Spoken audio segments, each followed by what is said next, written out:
राज्यपाल जी के भाषण पर डॉक्टर नीरज वोरा के प्रस्ताव पर बोलने का मौका दिया, आपको बहुत बहुत धन्यवाद। प्रदेश में आज भय मुक्त वातावरण बना है और जिसके लिए योगी जी सरकार द्वारा कानून प्रशासन को मजबूत कर आम जनमानस में विश्वास हासिल किया है।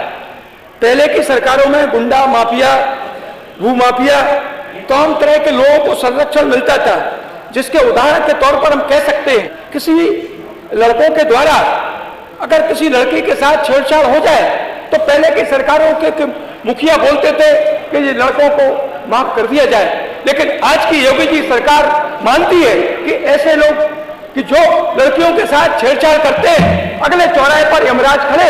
तो वास्तव में आज योगी जी राज को बहुत बहुत बधाई देता हूं। उनका राज अराजकता से बंदूक की नोक पर जो धनराशि इकट्ठी की है बालू माफिया, शराब माफिया, भू माफियाओं के तौर पर आज जनमानस के अंदर गरीब हो, निर्धन हो, कमजोर हो, महिलाओं के अंदर वो जागृति आई है कि वो उनके मन में शासन प्रशासन हमारी रक्षा कर सकता, हमारी बात सुन सकता, तो वो थाने में जाती, तहसील में जाती, कचहरी जाती, अधिकारियों के पास जाती कि उन्हें आज विश्वास जगा है।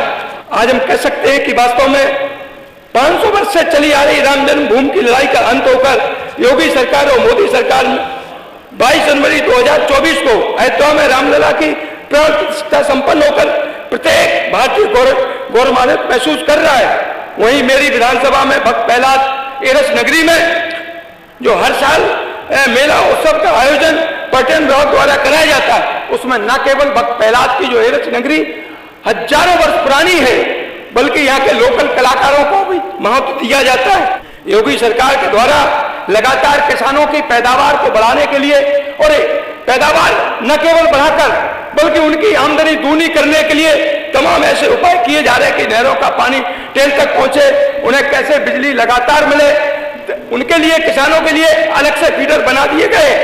जबकि हम कहते हैं कि पिछली सरकारों में बिजली का नाम पर ऐसे ही मिलती थी, लेकिन आज लगातार किसानों के प्रति कितना संज्ञान, कितना गंभीर है ये बिजली विभाग।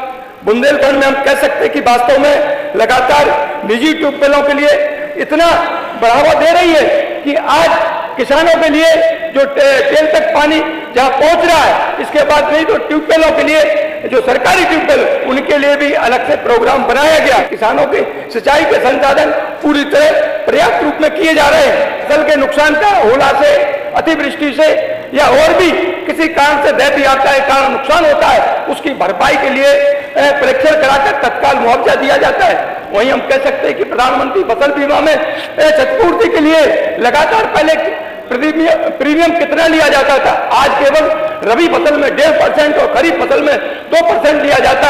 अगर उनका नुकसान होता है तो भरपाई के लिए भी पूरा इंतजाम है।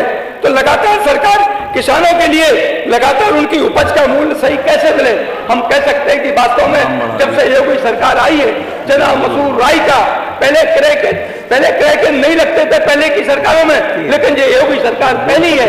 समर्थन मूल्य की घोषणा तो होती थी, लेकिन ये पहली सरकार है जिन्होंने चना मसूर राई के क्रय केंद्र लगाकर किसानों को लाभान्वित करने का काम किया है। वहीं हम आज कह सकते हैं कि आज मूंगफली और उड़द के हर जगह क्रय केंद्र लग रहे और किसानों से खरीद हो रही, जिससे किसानों को न केवल मूंगफली का वाजिब मूल्य मिला बल्कि 6300 मूल्य मिल रहा है। किसानों के लिए जो एक और आमदनी बढ़ाने का जरिया है। पहले कई किसानों का दूधिया जो दूध लेते थे 40 रुपए 30 रुपए, लेकिन आज बुंदेलखंड में वल्ली जो काम कर रही प्रोड्यूसर कंपनी, उसके द्वारा 60 और 70 रुपए प्रति लीटर किसानों से दूध खरीदा जा रहा है, जिससे उनकी आमदनी लगातार बढ़ रही है। और इसमें हमारी जो महिला समूह की महिलाएं, उनका भी लगातार आमदनी बढ़ रही है। उपज का मूल्य दिलाने में लगातार सरकार काम कर रही है। आज अगर वास्तव में हम लोग कीटनाशक दवाओं का और जो उर्वरक रसायनों का जो प्रयोग कर रहे हैं, उससे न केवल हम जनमानस के जो विषाक्त हम लोग भोजन खा रहे हैं, उसमें अनाज हो, फल हो, सब्जी हो, लेकिन साथियों लगातार योगी सरकार ने प्राकृतिक खेती पर बल दिया है। और इसके लिए प्राकृतिक खेती के लिए जो जाना केवल एक गाय से, गौमूत्र से 10 एकड़ की खेती हो सकती है, और उसके लिए लगातार योगी सरकार बुंदेलखंड को प्राकृतिक खेती का हब बनाना चाहती, जिससे न केवल किसानों की आमदनी बढ़ेगी बल्कि उनकी जो लागत कीटनाशक दवाओं में उर्वरकों में जा रही है, उसका भी समाप्त करें। कम मिलेगा। इसलिए मैं कह सकता हूं कि प्राकृतिक खेती से न केवल किसानों को लाभ मिलेगा बल्कि उपज में भी ज्यादा लाभ मिलेगा। हमारे साथी लोग कह रहे थे कि धान के मूल्य में कितना किसानों को लाभ मिल रहा है। मैं कह सकता हूं मोट मंडी में इतना धान जबरदस्त 400-500 टोली प्रतिदिन आ रहा है। 4000 से लेकर 5000 कुंटल प्रति 1 कुंटल बिक रहा है और 1 बीघा में 4 से 5 कुंटल यानी 10 से 12 कुंटल 1 एकड़ में पैदा हो रहा है। और आज ये लाभकारी किसान को मिल रहा है। अधिष्ठाता महोदय, थोड़ी सी अपनी विधानसभा की बात करूं। अरे तो आप कहाँ रहे विधानसभा की? तो मैं थोड़ी सी बात करूंगा केवल। आपकी बैलगाड़ी पहुंची नहीं विधानसभा। मैं आपके माध्यम से कहना चाहता हूं कि हमारी रुकी हुई एरच बांध की परियोजना को शीघ्र प्रारंभ कराया जाए। बामोर ब्लॉक के खड़ैनी, बामोर गड़बई, ककरवई से गरौटा की ओर एवं देवरी से धनौरा होते हुए ककरवई तक का जर्जर व खराब सड़क को पुनर्निर्माण, मरम्मत, गड्ढा मुक्त किया जाए। बामोर ब्लॉक के बेतवा नदी पर टिकोली लिफ्ट कैनाल तक का निर्माण रिया माइनर व गढ़वर रजवा में डाला जाए। धसान नदी पर सोनकपुरा में लिफ्ट कैनाल का निर्माण कर रानी मुख नहर में पानी डाला जाए। जनपद झांसी में वल्ली मिल्क प्रोड्यूसर कंपनी के उक्त डेयरी के कच्चे माल को बाहर न बेचकर उत्पादों का उत्पादन स्थानीय स्तर कराया जाए।